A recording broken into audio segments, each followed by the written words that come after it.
Alright, howdy folks, welcome back to the channel, welcome back to Gates of Hell. Today with the Some Desperate Glory mod, which is a World War I mod for Gates of Hell, as well as a mod that's set around the very first tank battle in history, where about 10 Allied tanks faced off against about 13 or so German tanks here near the village of Villers-Bretonneux, and I'm probably horribly mispronouncing that. Now, this is a pretty simple and straightforward mission, but it is quite epic, and I figured, hey, might as well take a look at some World War I action in today's video. Set up the defense, which is, well, kind of done for us already, and hold the line against this incoming German armored attack. After that, we're going to be getting reinforcements, and we'll have to push the German lines. Now, keep in mind, we're going to see some German A7V tanks. Also, it's going to be a little laggy here as, like, hundreds of soldiers are advancing towards my lines, and then later as well, the opposite will happen, so keep that in mind. But we have the German A7V tanks, and the Germans also stole a bunch of British tanks, both the male and the female tanks. Now, the difference between the male and the female tank is kind of obvious, I guess, but the male tanks in British service, if we're referring to that anyway, had the actual guns, like high explosive firing guns, whereas the female versions actually just had machine guns. There may be one or two exceptions, but I believe that's the general idea, with the male guns having the bigger, or the male tanks having the bigger guns. So as you can see, there is a lot of units advancing. Our goal is really just to disable their armor. Now, the good thing is these tanks are, well, they're armored in terms of, you know, being able to resist rifle fire. But even high explosive shells, although currently are firing APHE BC, but even HE shells will absolutely make very short work of these armored land battleships. And they do look pretty cool. When you look at, for example, the tank that we have over here, we have at least two main guns, one on each side, and these, I think they're called sponsons. And then we have three machine guns, which actually is kind of a low number, if I'm being kind of honest. I figured it'd actually be more on one of these.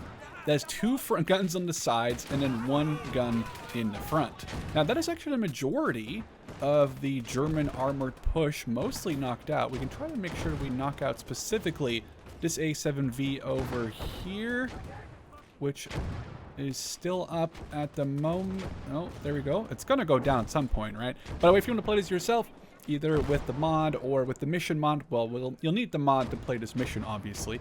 But if you can do that, I'll have them linked down in the description below, as always. Now, we have to make sure that we've destroyed every... Oh, actually, we've just done that. So now we get to counter-attack the German fortifications and trenches.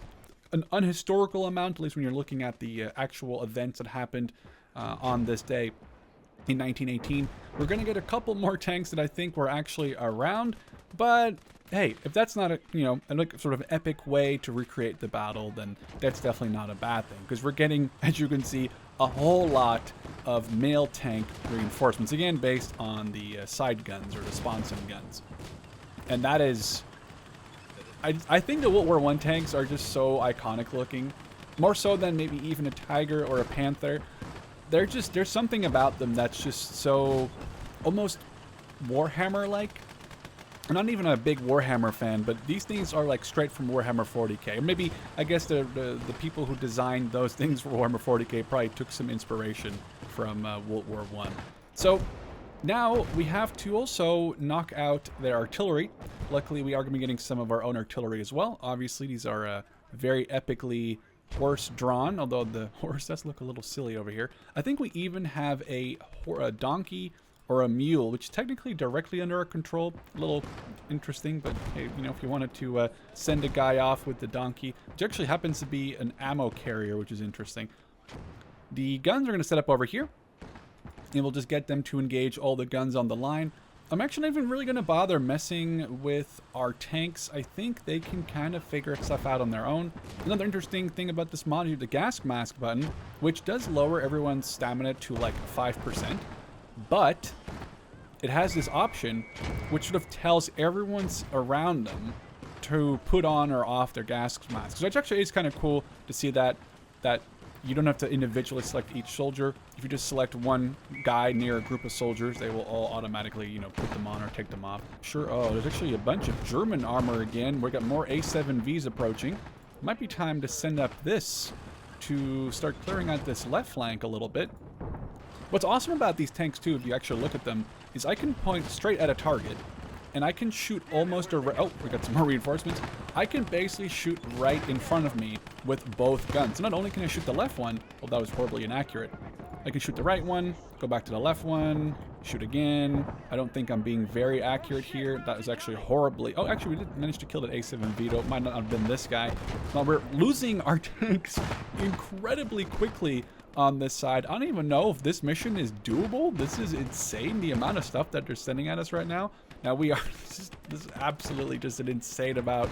This tank is actually not even completely broken. Was that just a team kill? Or team damage? More A7Vs. I believe we've already seen 3 times the amount of tanks that are actually at this battle. But at this point, it's just, you know, for cinematic effect. It's so cinematic that my game is chugging along at about 30 frames right now, trying to make this all work. But there's got to be hundreds and hundreds of entities on the field. And I'm not even talking about just the infantry, but like all the trenches, the guns, all the explosions. I mean, I'm surprised my computer hasn't blown up by now. Something that you probably could have done in Men of War Assault Squad 2, but probably with less, what is that? Why does that look so cool? Is this a different one? Isn't this, that's just, it's a camo? Oh, okay, never mind. It's just a camo, I guess, but they look so much cooler than the regular ones that we got. Or are they different? I can't tell. I think they're the same. The sort of, info panel is missing. I guess the developer of the mod just didn't think it was that useful to have, which it's whatever. I mean, I guess it just requires a lot of fixing if something like that breaks, so I can see why he may have opted out to have it. It just means I'm having trouble sometimes recognizing some of these units. There is probably about, at this point, just the tank still on over here. I think there was only, from what I read, there was only about 3 of these Mark IV tanks. And of the 3, only one of them was a male, and the other ones were actually all female tanks, if I remember reading correctly. So we have about 20 or so times more male tanks here than there were at the battle. Then again, the Germans only had about 13 or so A7Vs. I haven't read into it too much, but it's interesting to see that the Allies, though only having a few tanks with the actual big guns, assuming they relied on artillery, or I guess sort of improvised, you know, anti-tank guns. I doubt you can even really call them that because, well, they didn't even really know what an enemy tank would be. But to win the battle, because the majority of the Allied force consisted of whippet tanks, which I'm pretty sure are just armed with machine guns. So, yeah, I'm actually not 100% sure how the Allies even managed to, spoiler, for a 107-year-old event, managed to actually win said battle, which they did. They actually managed to win this battle, or at least it counts as a win on online. I'm always a little weary because, you know, there's situations where both sides of an event will claim victory. But yeah, we have a couple more tanks out here than I think even existed at the time. So, you know, a little bit of an interesting twist. Not saying this was a historical accurate mission, but it is fun to just mess around and see big explosions, although they are wasting ammo on single infantry instead of shooting at the actual tanks that we can see, which maybe is a little bit more useful.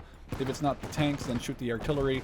And then if we can't shoot the tanks or artillery, maybe then we'll start worrying about, you know, can I even steal it? Maybe even got more artillery now here? I mean, we're not... we have like 7 pieces of artillery blasting off right now. We have lost a lot of these tanks. We have to keep repairing. This one tank is still operational, though. This might be the original tank that I started with, like on the left flank. Or maybe not. Actually, I'm having a hard time knowing if that's the case. I do really want to try to knock out some of these final tanks here at the end. Well, at this point, it might even be worth trying to knock out these guns with, well, my tank gun. So maybe we'll try to do that, although we're kind of having a harder time seeing where he is. There. That might just be the goal now. I don't know if we get any... Oh, there's a huge gun just back there. Oh, maybe it's just the same... Oh, they're sending in more tanks? Or did that tank just get... Maybe they just lost crew members, and that's what I saw. I swear it looked like there's even more tanks coming in. That's a gun that's down. focus on that left gun now if we could with the main gun. I'm actually very impressed by Gates of Hell as a, you know, in terms of engine, the fact that this is still able to hold up. Oh wait, they're counter battering. Okay, talk about actually kind of an impressive battle forming here. I'm not even sure this is going to be a guaranteed victory. We have repaired this tank, although obviously I have no clue to what degree it's repaired because it doesn't tell me. All right, we're just going to keep repairing these tanks. The one thing about these tanks is they have obviously an enormous amount of crew members, which kind of works both ways. It makes it annoying when you have to reman one of these vehicles, right? Because you, well, simply just don't have tons of men running around that you can just reman one of these tanks with. But on the other end, if who is sniping? Is there like there's gotta be some anti-tank rifle dude somewhere. But on the other end, it does mean that, hey, if you get destroyed and your tank needs to be repaired, you have a lot of crew that, oh, we are actually getting like anti-tank rifle, I swear. Must be some sort of T-Gewehr somewhere over here, which basically like a giant Mauser 98 with a way bigger caliber. That's what it looks like. Well, I'm not sure if they actually have anyone like that. It might be possible because I am like taking random damage here and there. This tank is still not operational. We'll start pushing up the operational ones, I suppose. There can't be that many units left, or like artillery units left that we have to knock out. I could only assume that we're running through the majority of them now. We'll just send up our land battleships in attack formation. It almost feels like you're playing like a weird Star Wars X, you know, Warhammer mod. Again, you know, a Panther, Tiger, Sherman, T-34, they're all very iconic, but it's just nothing to me really matches that weirdness of, oh, we should just target this area with our artillery here. So that might be one of the final ones. There's nothing matches that awesomeness of just seeing all these land battleships charge across an open field into clear danger, you know, not really any regard for their own, do we just take a round and shrug it off? It might have, oh, no, we're still up. Again, benefit of having a ton of crew, you know, in case you lose your driver, or even your gunner, or your commander, or your second driver, you probably have more guys to throw in there, you know? So, kind of good thing, bad thing. Yes, you have a lot of guys to lose, and the armor is very thin. That was so close. I'm surprised those did not blow it up, actually. But, you know, on the other end, ooh, how did that not do any more damage?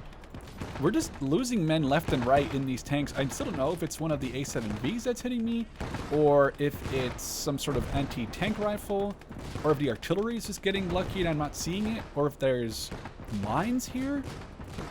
How have we not blown up this little A7V yet? It's, oh, maybe we hit it in the turret. Well, I say turret. Like the little command tower. What would you even call that? The commander's watch tower? It reminds me of like a Roman battleship or like a ship from Shogun 2, where they like get into the top, and this is like the archery tower on one of those ships.